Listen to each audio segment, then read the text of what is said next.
গত 3 দিন আগে উদয়পুর জামজুরিতে নিজস্ব জায়গায় রাজনৈতিক দলীয় অফিসে পরিণত হওয়ার কারণে তার প্রতিবাদ জানাতে গিয়ে আক্রান্ত হন দেবদাস ব্যানার্জি নামে এক কংগ্রেস কর্মী।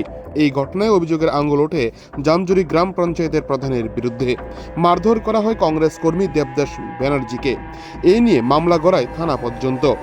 এদিকে বুধবার সন্ধ্যা রাতে জামজুরিতে বিজেপি এক বিক্ষোভ মিছিল বের করে 24 ঘন্টা কাটতে না কাটতেই এবার আহত কংগ্রেস কর্মীকে দেখতে বুধবার দুপুর 12:30 নাগাদ উদয়পুর জামজুরিতে আহত কংগ্রেস কর্মী দেবদাস ব্যানার্জির বাসভবনে যান ত্রিপুরা প্রদেশ কংগ্রেস সভাপতি আশিস কুমার সাহা ও কংগ্রেস বিধায়ক সুদীপ রায় বর্মন, উদয়পুর জেলা কংগ্রেসের সভাপতি টিটন পাল সহ যুব কংগ্রেসের নেতৃত্ব ও কর্মীরা।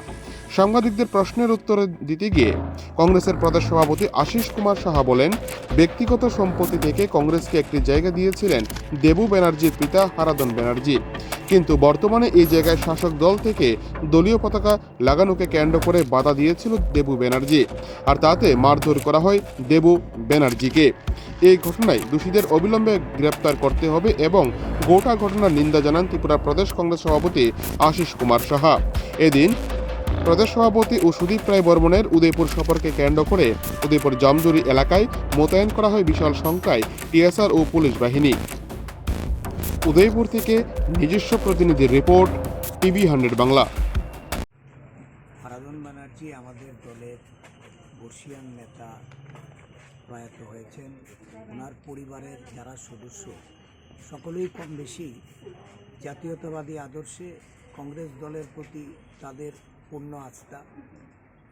এখানে একটি পার্টি অফিস, যা ব্যানার্জি বাবুর নিজস্ব ব্যক্তিগত সম্পত্তি, এবং এই সম্পত্তিটা একটা অংশ তারা কংগ্রেস, জাতীয় কংগ্রেসকে দান করেছেন।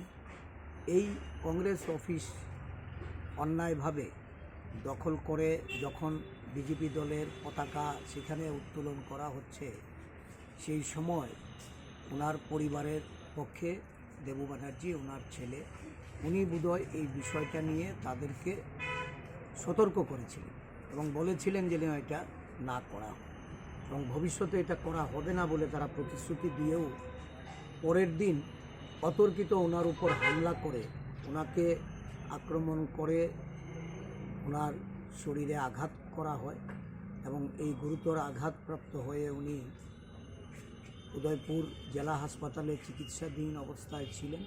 আমরা খবর পেয়ে আমাদের জেলা কংগ্রেস সভাপতি সহ উদয়পুরের সমস্ত নেতৃবৃন্দরা ওনাকে সেখানে দেখতে যান। এও আমরা এসেছি। উনি শারীরিকভাবে অসুস্থ। ওনার যে আঘাত হয়েছে, এই আঘাতে চিকিৎসকের পরামর্শ অনুযায়ী সিটি স্ক্যান হয়েছে। আগামীকালকে রিপোর্ট পাবেন, তারপর দেখা যাবে কি ওনার চিকিৎসার প্রয়োজন। তাছাড়া এই বিষয়ে একটি এফআইআর করা হয়েছে। এফআইআরের যে ঘটনাবলী সেগুলি উল্লেখ করা হলেও এখন অবধি কোনো আসামি গ্রেপ্তার হয়নি। আমরা আরক্ষা প্রশাসনের কাছে দাবি রাখছি অবিলম্বে এই ঘটনা পূর্ণাঙ্গ তদন্ত করে যারা দোষী তাদের বিরুদ্ধে ব্যবস্থা গ্রহণ করে। উদয়পুর জেলা কংগ্রেসের পক্ষ থেকে এই বিষয়ে খোঁজখবর নেওয়ার জন্য তারা পুলিশের যে পদাধিকারী আছেন, ঊর্ধ্ব আধিকারিকদের, তাদের সঙ্গে মিলিত হবে।